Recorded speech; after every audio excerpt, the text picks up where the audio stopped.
Welcome to my The Asshole Podcast. Let's get into it.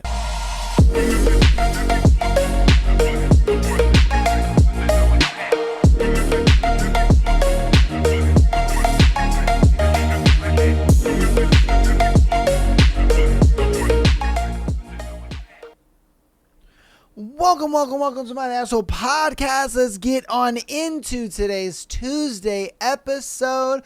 Woo! Do I got an action-packed episode for you guys today? You want to know why? Because we're talking about the Love is Blind Season 9 reunion, as well as we'll go over some scenarios. I'm going to try to go through this as fast as I possibly can, so that way, we're not drowning onto it too much. All I'm going to say is, ya boy, don't miss. Okay? That's all I'm going to say is, ya boy, don't fucking miss. Everything, and I mean everything that I talked about last week on last week's episode for my reactions and recap or whatever on season 9. If you haven't seen that episode, last Tuesday episode for last week, we did, I did the season 9, recap reaction or whatever, and that was pretty much from like when they got into the shared living situation to the weddings. And honestly, everything that I said in that video was spot on, fucking spot on. So we'll go through it a little bit, and we'll talk about some bullet points and things that stood out to me on the reunion. So we'll start with Jordan and Megan. There wasn't really too much to say about that. I mean, Megan moved on hella fast, bro. Hella fast. Like, the moment that they broke up, she was already going out on dates with other dudes. I'm like, God damn. You know what I mean? Like, bro, she moved quick. I was like, shit. But, like I was saying about her when she was saying, at the end, she was just like, oh, I don't know if I'm going to be a good mom and this and that. And I was just like, I disagree. If she had her own kid, she would give that kid the world and she would love that kid to death. And guess what? She had her own kid. She had her own baby, and guess what? She's a great mom. She's given that kid the world, and, she had a son, and, she's given that little boy the world. And I knew that that's what it was going to be. And that's truly how I felt in that situation. And, she was just like, now she is a mom. She kind of sees herself like, yeah, I was kind of maybe overreacting when I said that. It was a very emotional day and this and that, but and then it was nice that Jordan kind of cleared up a little bit about, because I guess she felt some type of way about Jordan being like, I do regret her, introducing her to Luca, because it makes sense though. It's like, bro, how am I going to introduce this woman to my son and be like, oh my God, this woman's going to be in your life and she's going to love you and care about you. And then I come back to you a couple weeks later talking about, oh yeah, that woman that I said was going to be in your life and love you. Yeah, she's gone. You know what I mean? Like, that can really fuck a kid up, if I'm being honest with you. It's to a point where, it might give him abandonment issues. It might make him feel like, was I the reason why, she didn't want to stay right? You know what I mean? You never know with these kind of things. You never know. And that's why, I agreed with Jordan when he was just like, yeah, because, at his age, he needs stability. Stability is a big thing for him right now, and so, I completely agreed with that, you know what I mean? But that was all really with them. I think they split up very amicably, if I'm being honest with you, and, they're just kind of doing their things, living their lives. And so, then that takes us on to Patrick and Casey. The big thing that stood out with Patrick and Casey was the fact that, yeah, they called her out about the whole, what she said with the production team, where she was just like, oh, I don't think I can get my feelings or to grow with him, and I don't think I can find him attractive and all this and all that. And Patrick was just like, bro, why don't you just say sorry? Like, why are you doing everything in your power to not say sorry? You're doing everything but apologizing. Like, what the fuck, man? Like, this is your platform. This is your time to apologize for what you said. You know what I mean? You're over here sitting here, you're capping through your fucking teeth like, oh no, it wasn't that. And, everyone tried to say that it was that. I did love Patrick. I did care about him. I did want to be with him. And it's just like, no, you didn't. Because we know that after you guys got back to Denver, you ghosted the nigga. Like, what do you mean? What are you talking about? You ghosted him, bruh. And then and she's just like, oh, I reached out to him the moment I got back. Like, I texted him the moment I got back. But once he wanted to talk about what happened, you were just like, oh, I'm not ready for that conversation. So you just didn't write him back and you ghosted him. Like, come on, bro. That's crazy to me. So I don't think you actually loved him and cared about him.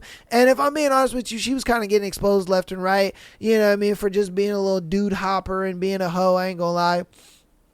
Because she went from Joe to that Brendan dude, you know what I mean? Because, obviously Joe wasn't feeling her no more. So Joe was just like, I ain't feeling this no more. But she was being crazy and being like, oh my God, I really care about him. And why did he just leave me? Blah, blah, blah, blah. And then obviously when that Kate girl was talking about, oh yeah, I went on a few dates with Brendan and then we went to a pool party and all of a sudden he was just all over Casey. And it's like, no surprise. Because, Kate, you're not that hot. Like, let's be honest here. You're just not. You're not as pretty as you think you are. Like, let's be straight. You're kind of a big girl and nobody really cares for that. Like, let's just be honest here. Like, sorry.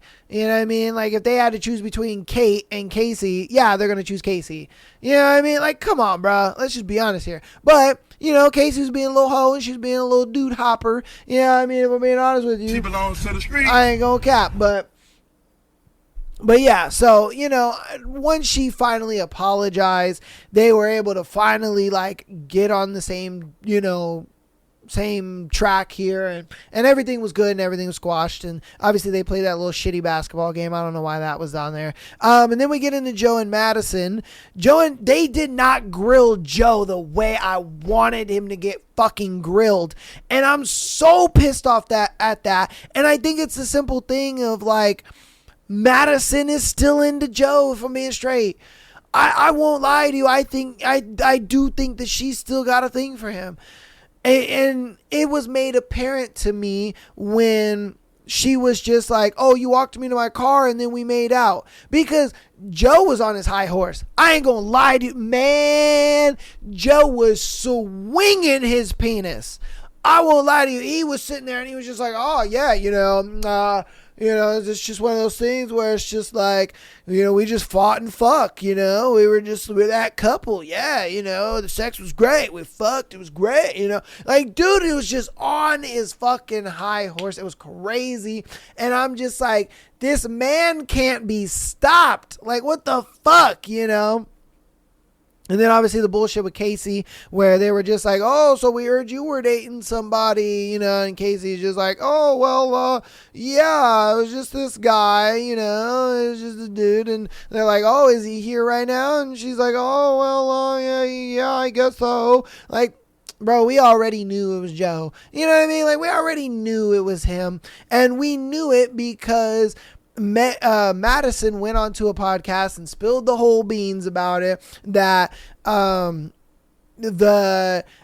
the tux and dress fittings, Madison didn't know about Joe's crash out or whatever, and so they went to a bar with some friends and all that kind of stuff. And obviously some people from the pods were there, and Casey was there, and Casey had her hands on his chest and was just flirting away with him and stuff like that. And then they broke up the next day, and apparently they broke up off camera before they broke up on camera. And I was like, what? And this was confirmed by Madison on the reunion. And she was like, he broke up with me a day before we broke up on camera, is her exact words. And I was like, what? So you're telling me that Joe sat there, and this was obviously Madison's words as well. So Joe sat there, didn't tell Madison about his crash out at the tux fitting, and then went out with her, pretended like none of that happened. His plans to break up with her, his plans, or his crash out at the Tux thing, she didn't know any of that. And all of a sudden, he was, all getting close with Casey, and then they break up that night. They were supposed to break up the next day, according to Joe. Joe was like, oh, well, I was going to break up with you the next day. But since obviously everything that happened with Casey, Madison was feeling some type of way. So when they got home, she was like, Joe, what the fuck? Why are you letting Casey all up on you? You were like blatantly flirting with her, this and that. And then Joe kind of spilled the beans and was just like, oh yeah, see, look, I don't even want to do this anymore. Blah, blah, blah. The Tux fitting, I crashed out. I didn't want to be there anymore. I don't want to marry you, blah, blah, blah. And so then they had to reenact it and do it over again on camera. And the real reason why Madison was crying is because she was embarrassed that she had to do it on camera. That's why she was crying. That's the reason. She wasn't crying because Joe broke up with her. She was crying because she had to do this on TV, which I'm like, girl, I feel for you. I would have told Netflix no. Oh, I would have told them no. I'd have been like, fuck you, Netflix. Fuck you. I'm not about to sit here and get broken up with just so you guys have it on camera. No, fuck that. Why she agreed to that, I don't know. That's crazy to me. That is some crazy shit to me. The fact that they broke up and Joe was already planning to break up with her the next day. I'm like, nigga, why even go out with friends and all this kind of stuff? And then, Madison was even just like, oh yeah, you sat there in front of my friends talking about, or letting me talk to them about like, oh my God, I love this man and I can't wait to marry him and this and that, knowing you were going to dump me. Like, that's crazy. Joe is wild, bruh. Joe is wild. But again, I still think that, Joe was on his high horse because Casey and Madison, I feel they still got love for the nigga, man. I don't know what it is. Man might be slinging some mad meat, or he just got something going on that we don't know about. I don't know. I have no idea. This man he's got it. He's just got it. I don't know what it is about him, but he got it. And so, and like I said, that's why I think, him and Madison they were making out and shit when he walked her to her car. And, that's why Casey was jealous and mad the whole time because that Avery girl he went with that Avery girl to the pool party. They weren't dating at that time, allegedly. I don't know about that. I saw a clip of that Avery girl talking about it, and she was saying that they had just started dating, but I don't know. That's conflicting, obviously. So, because obviously they were trying to get a timeline of when Joe was seeing all these girls. You know what I mean? Was it a thing where you broke up with Madison, then you got with Casey, and then you got with Avery? Or was it a thing where you were with Madison and then you were kind of with Casey at the same time, then you broke up with Madison, then you got with Casey, and then you didn't really want to be with Casey no more, but you didn't break up with her just yet. You were with Avery in the middle of being with Casey, and then you broke up with Casey to be with Avery, like the overlap type shit. And it made sense because, again, if and I wish I would have saved that TikTok that I saw of her doing the little interview. I'm sure she was on like a podcast or something like that. And the girl she was talking about it. It was the Avery girl. She was talking about it. And she was like, yeah, they were talking about the pool party. And then she was like, yeah, we had just started dating at that time. But that's not what Joe said. Joe was like, nah, we just went as friends. And, I didn't date her until like 3 months later. And I'm just like, I don't know about that, my guy, because that's not what she said, but I don't know. Take that one as you will. Look it up. Do your research. But yeah, that was crazy to me. I'm like, bro, Joe was kind of wilding. I ain't gonna lie to you. Joe was wilding. Okay. Then we're going to get into Anton and Allie, if I'm being honest with you. I called it. I was dead spot on. his homeboy's girlfriend was just being nasty. That's really what it was. She wanted her little 15 minutes of fame or whatever. She wanted to be on the show, or she wanted to be a part of it. She wanted to stir up some drama and trouble and all this bullshit. And that's what she did. That's exactly what she did, and, Anton was pissed about that. He was just like, bro, because it wasn't brought up. Allie never brought this up. So Anton didn't know about her reservations and upsetness about the whole strip clubs and partying and doing all that kind of stuff. He didn't know about that. He just assumed, she was upset about, him drinking all the tequila and all the beers in the fucking refrigerator. And having Patrick over, and she didn't know about it or whatever. That's what he thought she was mad about, and I'm sure to some degree she was upset about that. But what she was really upset about was what homegirl had told her, and even Nick and Vanessa were just like, "Why didn't you ever bring it up?" You know what I mean? Why didn't you ever have that conversation with him? And she, for some reason, was just like, oh, I don't know. And then it was one of those things where it's like, I hit the nail on the head yet again, where it was like, I had, on the Tuesday episode, if you go back and you listen to the Tuesday episode, and I talk about Anton and Allie, I say specifically, name a time where Anton and Allie had a serious conversation about their relationship. I'll wait. And the reunion vindicated the fuck out of that statement for me. And it was true, because literally they were just like, did you guys ever have, a conversation about your relationship? Did you guys ever have a conversation about what the future is going to look like? Your relationship, your marriage? Like, did you guys ever have like really meaningful conversations about this stuff? And Allie was just like, no, not really. And, that's kind of what led me to kind of ultimately say no, because she couldn't see what a marriage would be like with him. She couldn't see what his future plans were, where he wanted to be in the next couple years or whatever the case may be. And, it was so bullshit how she was just kind of like, oh no, my friend's talking about his job and him being a truck driver and all that was not, that didn't influence me in saying no. And everybody's just like, stop the cap. Come on, bruh. Like, that's a lie.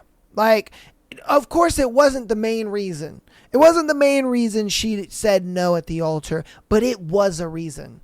It definitely was a reason, and I know it was a reason. We all know it was a reason because we saw it in 4K, bruh. We just did. It is what it is. Like, at the end, when she said no, all right, and then walked off and was crying or whatever, she then got back to the little dressing room and did that kind of interview or whatever. And she was just like, oh, I've dated potential before and I just can't do it again. You know what I mean? And it's like, bro, you're obviously referencing what happened at the bachelorette party. Like, you know what I mean? So it did play a part. Like, don't sit there and lie like money didn't play a part in it. It did. And kudos to Anton. He's got him a new girl, and I guarantee you that girl, she looks at it like, hey, I don't mind if he's a truck driver for the rest of his life. That's a good ass job. He makes good money. I'm all about it. You know what I mean? Like, bro. And then, they were asking Allie, oh, are you seeing anybody? And she's like, oh, I just want to keep it private. No, you want to keep it private because no nigga wants to fuck with you. All right, they saw you were a gold digger in 4K and they don't want to fuck with you, bro. That's what it is. Let's be honest here. They saw you were a gold digger in 4K. Ain't nobody want to fuck with you. Sorry. You know what I mean? You got all that plastic surgery and then fake titties for nothing. You know what I mean? Like, come on, bro. Like, let's just be honest here. Good luck to the guy that does marry her. I'm sure there's going to be a dude that will. I ain't gonna lie to you. There will. Because even when she said no and was crying and all this and all that, I was even saying to myself while watching it, I was just like, man, and you can't even say like, she ain't gonna get no man because there's gonna be a simp nigga that's gonna do it, but then as I started seeing more things come out about, Anton and Allie and their relationship and stuff like that, everybody kind of agrees that she was a gold digger. That's just what it was, And so I'm sure over the time she hasn't really met nobody. And I said it best. Her relationship with Anton is the last relationship that she's ever going to have that will be that deep and in depth. Like, no other guy, and I mean, I'm sorry, no other guy is going to want to get to know you to the level that Anton did. Even though you guys didn't have like deep, meaningful conversations and all that kind of stuff, Anton still got to know you and your personality first, and then saw that you were pretty. But every other guy is just going to see you as pretty and not care about, you and your personality. They're just not. They're going to be like, damn, she got a great body and some big titties. Like, that's it. That's all they're going to care about.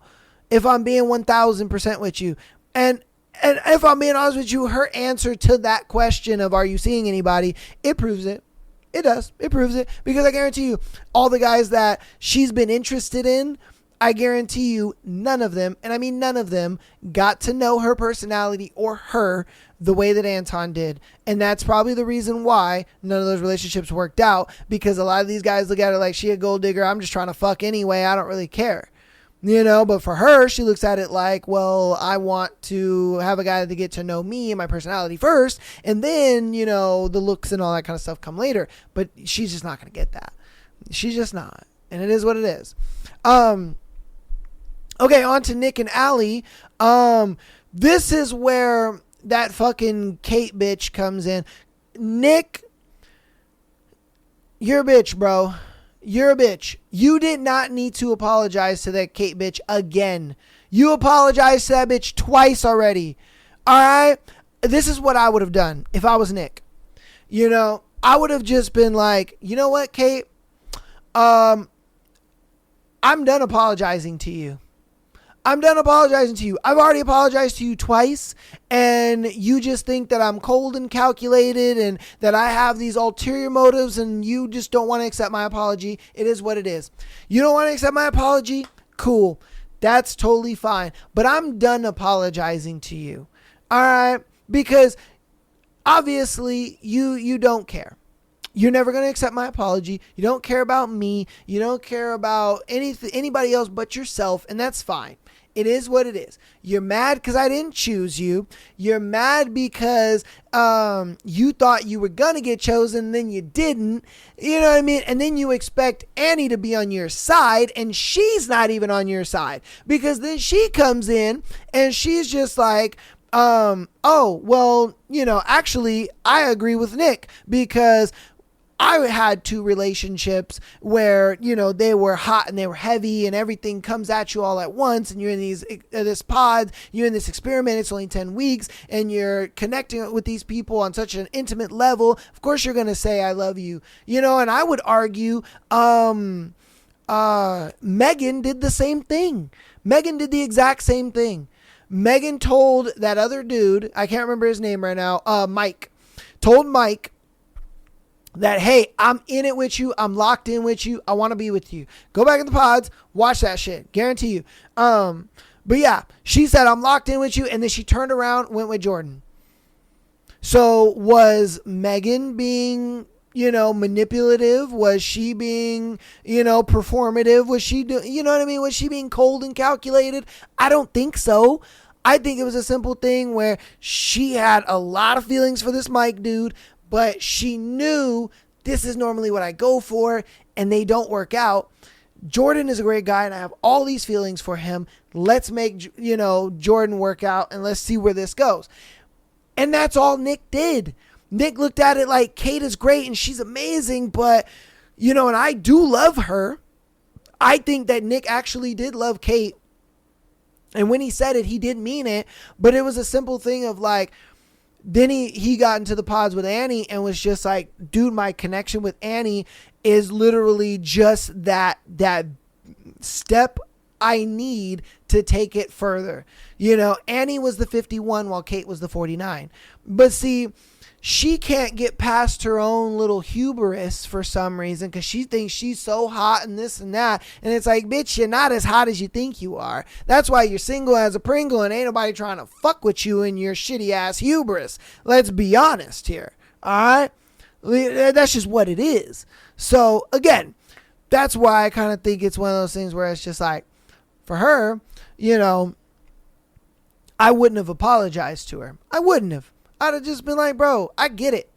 I would have let her have it too. You know what I mean? And she can snap back all she wants, but what I'm saying is the truth and you're just in your feelings. You know what I mean? It is what it is. Like, bro already apologized to you. And even when he did apologize and she gave that fake ass acceptance, oh, no, yeah, I respect you for that. But like, what if he's not? It just sounds performative. Like, oh my God. Bruh. Get out of here, bro. Like, nobody cares. And that's what I'm saying. Annie, though, when they had questioned her about the relationship and they were just like, when you were going through all of that and, your I love yous and all this kind of stuff, like, what was it that, had you going crazy and doing what you're doing? And, she was just like, well, the relationship had a lot of ups and downs, and she even said it herself that the show kind of made it seem like their relationship wasn't as bad as it actually was, because they apparently, I guess, off camera, they had a lot more fights than we saw on camera. And so, they were dealing with a lot more than just what they were dealing with. I guess we only really saw the good and niceness of what was going on with their relationship. I think they both agreed that on camera, you know what I mean? I think they put their little fights away, and then they kind of just were like, yeah, we love you all. Everything's hunky dory, and then off camera is probably when they really had their fights, because once we got to the last fight where, Nick is just like, bro, I can't do this with you no more. I think it was because all of those off-camera interactions and fights and ordeals that they were dealing with, and we didn't even know. I didn't even know. I was blown away at that information, if I'm being honest with you. The fact that, she had said that. But I do get it. She was just like, I wanted to believe that, we were going to be something and we were going to make it into something and this was going to be something great, and I wanted to push for that. And I give it to Annie. I really do. But if I'm being honest with you, it just doesn't change the fact that you were projecting. It doesn't change the fact that you were kind of just being very overbearing. It was just, I can see why Nick was doing what he was doing. I'm surprised they didn't ask him about the gay thing. I'm surprised they didn't ask him about the gay allegations. You know what I mean? Like, I'm so surprised they didn't ask him about that, because that's been a hot topic. Everybody talks about Nick as being gay, and I'm just like, I just don't see it. I think he's just, again, a metrosexual guy. But again, like I said, I digress on that. But yeah, so that was them. And then we get into the last one, and I think they saved this one because it was the best one, and that was Edmund and KB.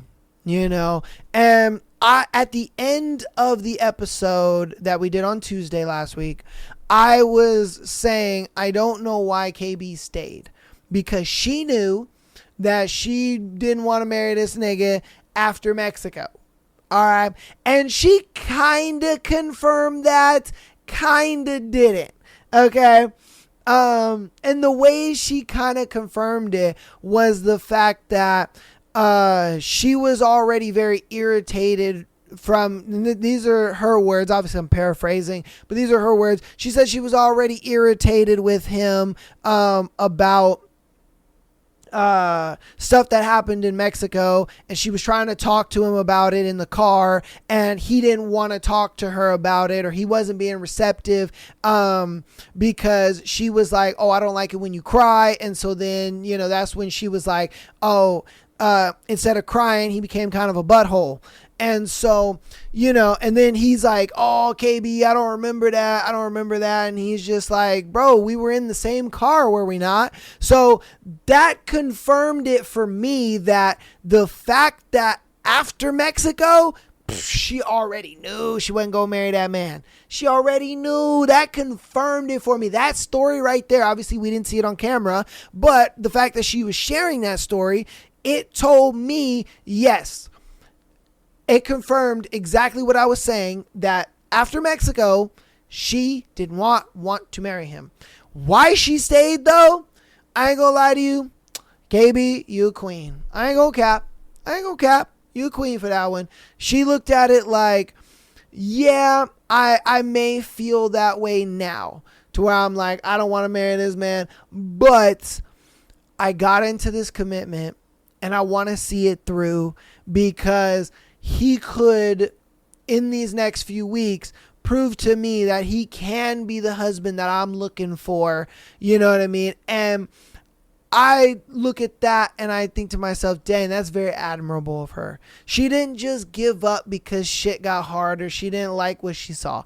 Nah, she looked at it like, nah, I made this commitment and I want to see it through. I want to see if he can be the man that I need to be. But again, Edmund just dropped the ball time and time again.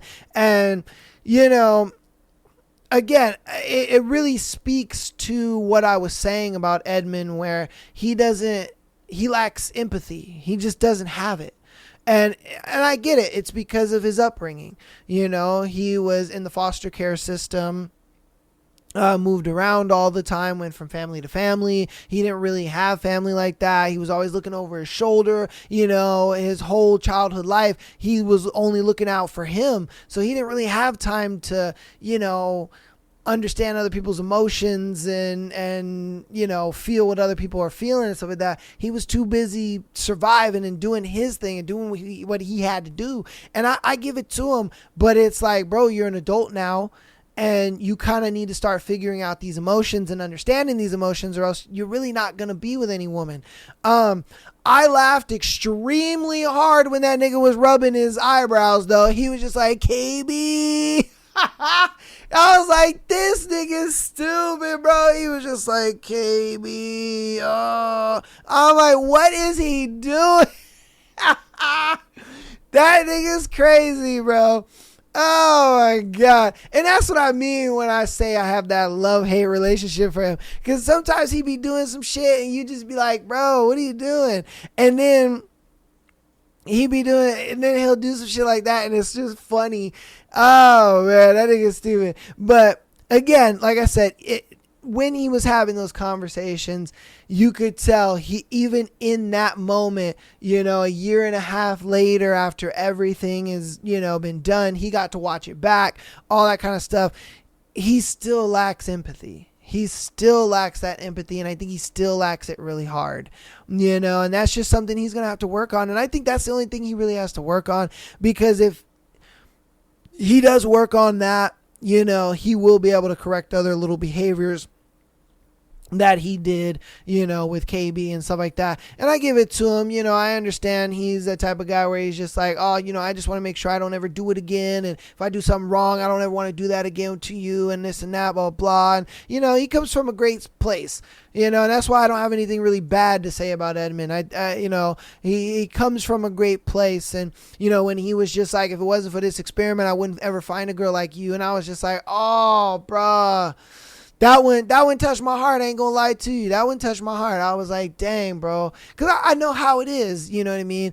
To, like, you get a good woman and, you know, you try every single thing you can to just keep that good woman, because you're like, damn, man, I love this one. And I don't, all I want her to know is just how much I love her and how much I want to be with her. You know what I mean? Everything. Like, I would do everything and anything for her. And I get it. You know what I mean? You do get to those moments.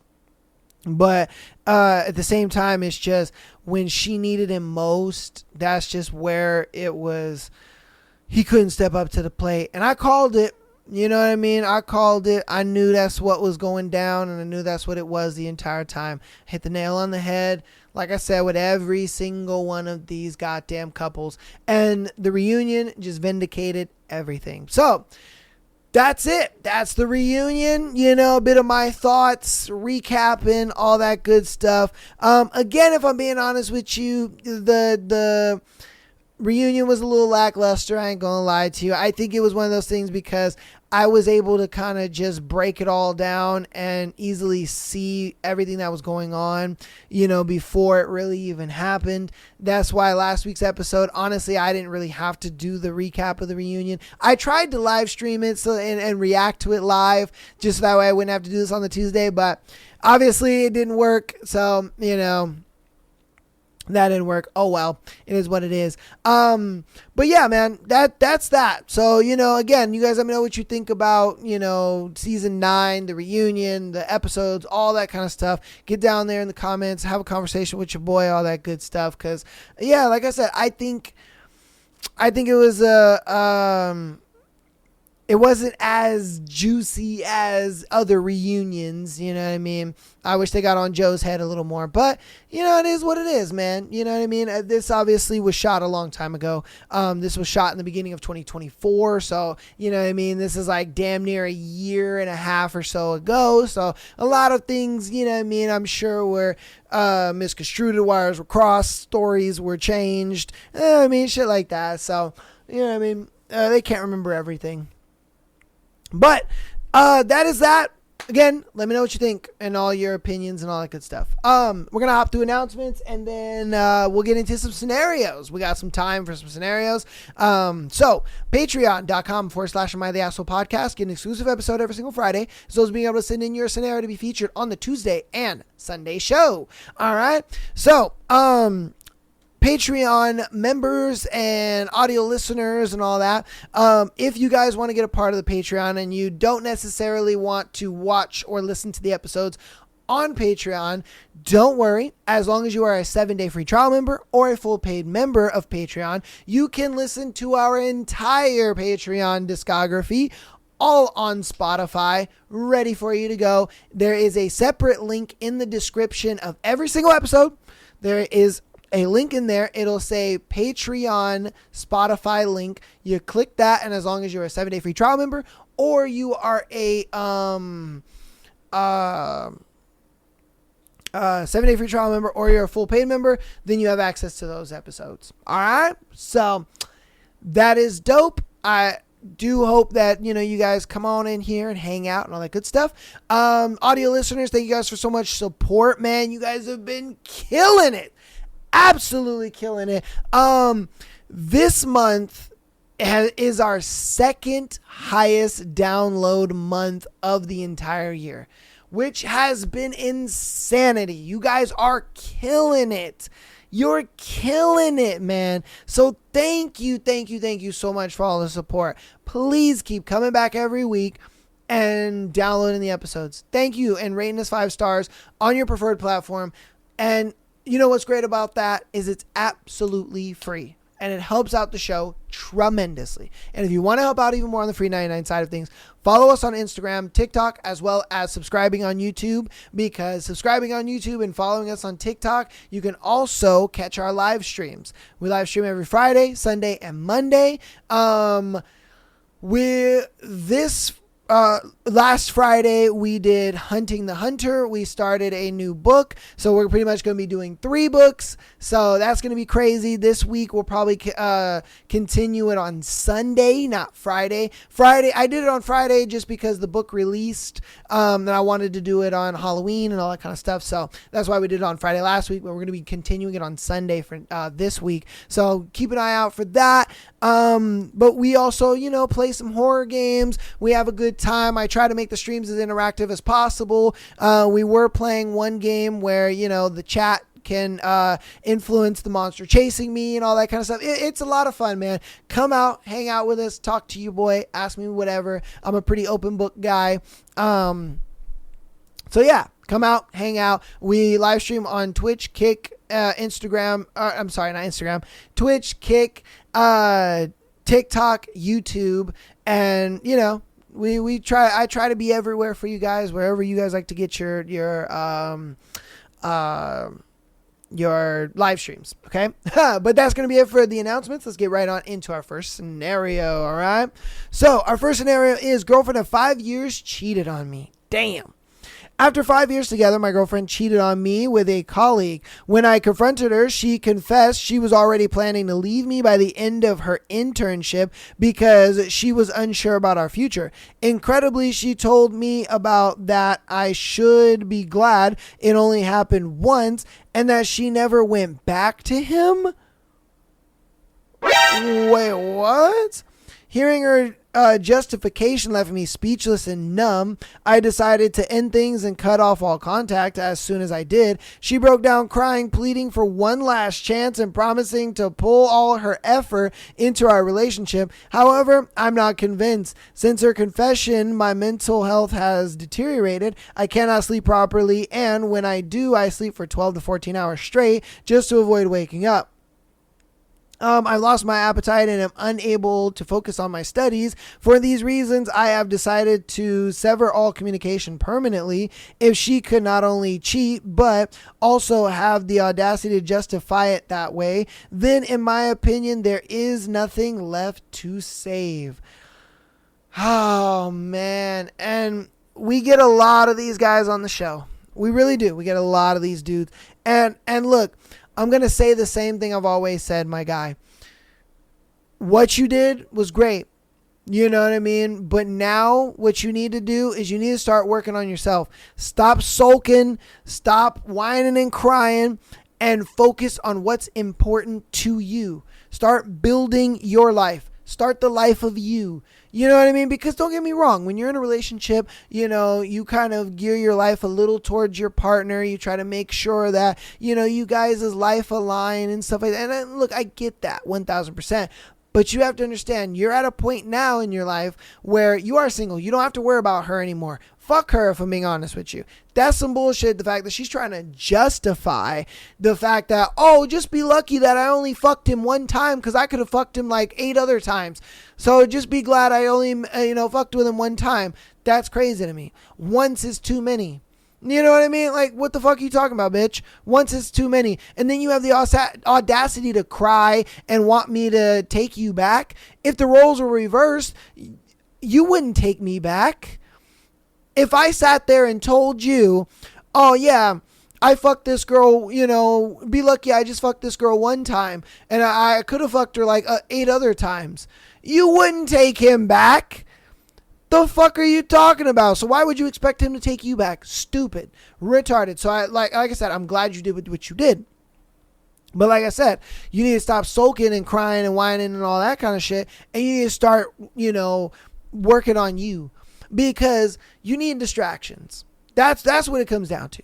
You need distractions. You need to find your goal and your purpose and strive for that. And when you strive for that, guess what? You're going to be so goddamn busy that you ain't going to have time to think about her.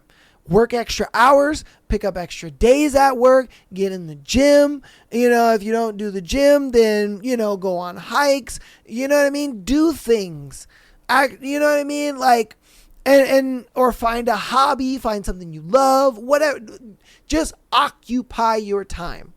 A lot of people underestimate occupying their time after a breakup. Everybody thinks, oh no, you need to mourn and you need to heal and you need to, no. What you need to do is you need to occupy your time and occupy your time in things that grow you as a person. Because I guarantee you, if you start focusing on that and you stop focusing on the relationship and that of the past, you're gonna feel a lot better. You're gonna be in a better place. Your mental health is gonna be a lot better. Your physical health is gonna be a lot better. Your wallet's gonna be a lot better. Why? Because you're working extra. You're putting your time and energy into a side gig or hustle or whatever it may be, or even just a hobby. You know what I mean? Like, bro, like me. After me and my ex-fiance broke up and I started the podcast, I was so engrossed in the podcast and my work that I worked 7 days a week and I would go to the gym. You know what I mean? I went to the gym, I would go to work, I would film for the podcast, I would edit, do clips, all that kind of stuff, focusing on, new ways of changing up the podcast, the show, making the equipment better, all that kind of stuff. I was so focused on the podcast that I didn't have time to think about her. I didn't have time to think about our past relationship. I was working so much. And it's been a thing where it's like, now the podcast is 2 years old. It's at a point where I do make money from it. You know what I mean? I'm able to monetize it in small ways here and there, of course.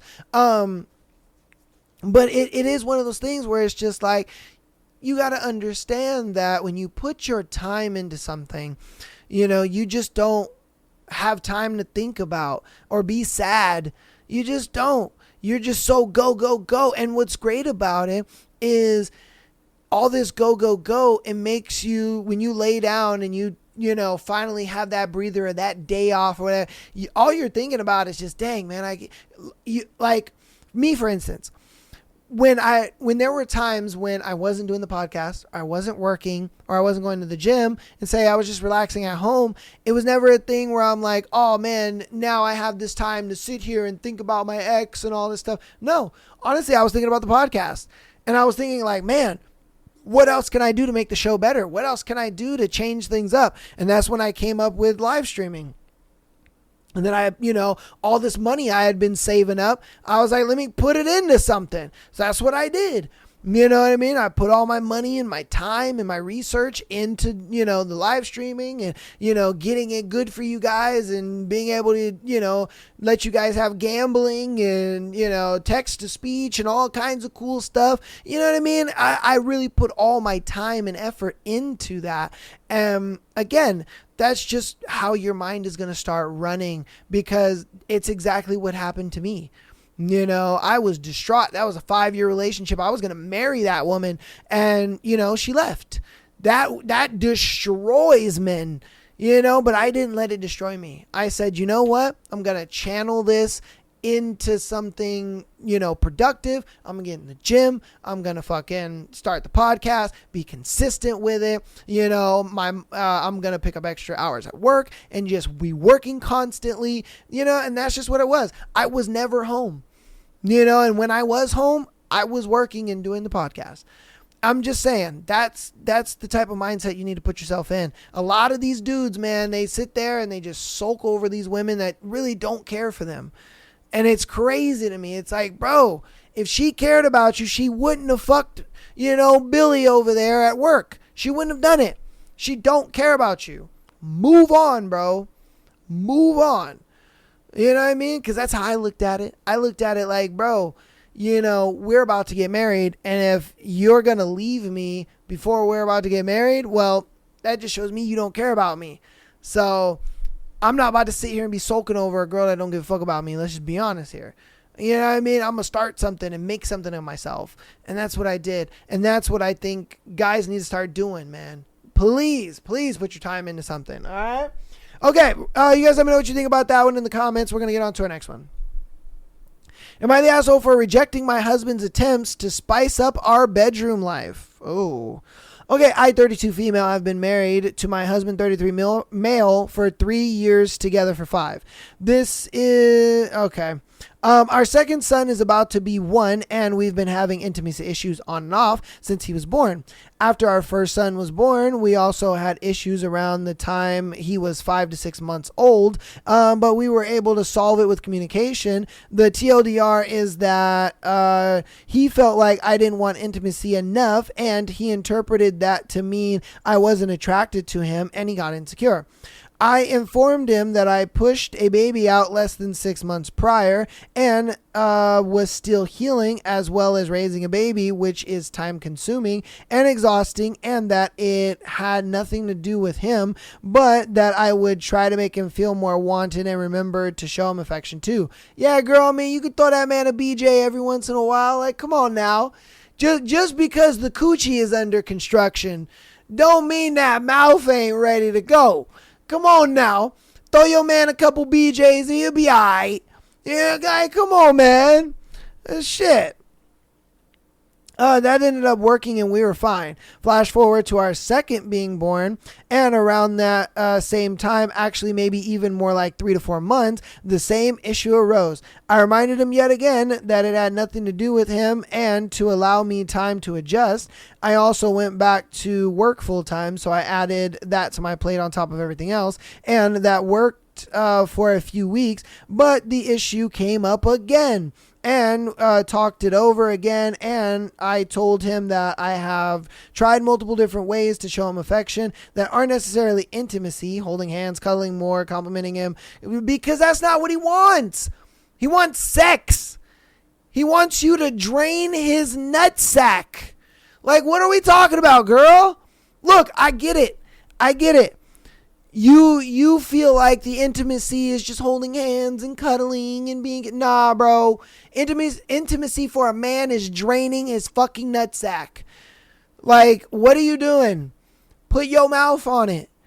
Like, come on, man. Throw your man a couple BJs and he'd be alright. This is crazy. The fact that the efforts weren't helping made me feel like if I put out, I'm not enough, and that and that the more this issue comes up, the less I want intimacy because I feel pressure to perform, and it's turning me off so much. Again, a few weeks of changed behavior and him chilling out, but then their past month, okay, sure. He's been buying bedroom toys, lingerie, and things to spice up the bedroom. I hate it. It makes me never want to be intimate with him again. He's buying stuff that just isn't me. Hot pink lingerie. I hate pink. BDSM necklaces. I don't like sub or dom stuff. Stuff to tie me up. I don't necessarily hate that, but I want to consent to it. I don't know what to do, but I also feel like I might be the asshole because he has needs too. Am I the asshole if I reject his efforts to improve our love life? Yeah, I think you are. I think you are because you're just not willing to compromise with him. You know what he wants, and then you sit there and you go give him exactly what he doesn't want. You're just like, oh, don't worry. Okay, you want intimacy? Don't worry, I got you, babe. I'll hold your hand more, and I'll cuddle with you, and all this. And you know that's not what he wants. You know that's not what he wants. You know this man wants his nuts drained. So why don't you throw him a couple BJs? Like, it ain't like you gotta, do it every day, but shit, a couple times a week, that'd be nice. Look, I get it. I'm all for the whole, you taking care of your kids and you guys are going through that. You know what I mean? Your vagina area is healing up because you just had a baby, all that. I get that 1000%. But again, you can't neglect your man's sexual needs. You just can't, because then for him, it's going to feel like, damn, like we're just fucking roommates at this point. Like, what the fuck's going on? Like, this sucks, because it's a thing where men get kind of used to being able to have sex with their girl and be able to do their thing. And, you guys are always trying new things and it's nice. And, your girl is that she may not like it, but she's willing to try. She's willing to try some things. She's willing to see what's up. But the fact that you're just like, that lingerie is pink, I hate it. That's BDSM stuff, I'm not into that. That's a collar. I don't want that. It's just like, bro, at least try. Try something. Give me something. Like, as a man, that's so frustrating. I would be like, just try, woman. Anything. And then the fact that you're like, I don't want to be intimate with him ever, that just goes to show me you don't love him anymore. You just don't. I don't know what it is that got you to that point where you don't love him anymore, but it's evident that you don't love him anymore. It just is. It's very evident that you don't love him anymore, and it sucks. It sucks to come to that realization. But I really do think that that's what it is that you just don't love him anymore. You may have love for him, but you aren't romantically in love with him anymore. That's really what it comes down to. It's going to be a hard pill to swallow. It's going to be a hard pill to understand. And I guarantee you at least a family member or a friend has probably already told you this, and you may not want to accept it. But I do think that you are just no longer romantically in love with this man anymore. Sure, you have love for him, but that does not mean you are in love with him. Because if you were still in love with him, you would at least try. I'm not saying you got to sit here and like the BDSM shit. I'm not saying you got to sit there and like the pink lingerie. I'm just saying you should try. If he is willing to compromise and say, all right, and give you space when you need space because you're just like, nah, babe, I'm busy. I just got off work and I got to take care of the baby. We got all this. And he's just like, no, don't worry about it. It is what it is. If he's willing to compromise because you guys communicated and you talked and he's willing to compromise and, pull back his needs a little bit, even though this man is probably jerking off ferociously. Like, let's be honest here. This nigga's jerking off ferociously, But he's willing to step back and say, you know what, she needs her space, she needs her time, it is what it is. I'll come back, a month or whatever, and we'll see where she's at. If he's willing to do, it sounds to me that he's willing to at least try to do what you're asking him to do, and you're not willing to try to do what he's asking you to do. You see what I mean? And he's doing that out of love. He's doing that because he loves you. And you're not willing to do it because you just don't romantically love him anymore. And that's just what it comes down to. It's very sad to say that. And I wish it wasn't that. But sadly, I think that's just what it is. You guys let me know what you think about it in the comments. As well as everything we gone over today. Love is Blind, all the scenarios, all that good stuff. But I'm going to go ahead and end today's episode right here. Thank you guys so much for watching, listening, all that good stuff. Again, Patreon.com/Am I the Asshole Podcast. Get an exclusive episode every single Friday, as well as being able to send in your scenario to be featured on the Tuesday and Sunday show like these lovely people did for today. Audio listeners, keep downloading the podcast. Love you guys so much. Appreciate all that. Follow us on Instagram, TikTok, as well as YouTube. Check out our live streams on Fridays, Sundays, and Mondays. Love you guys all, and peace.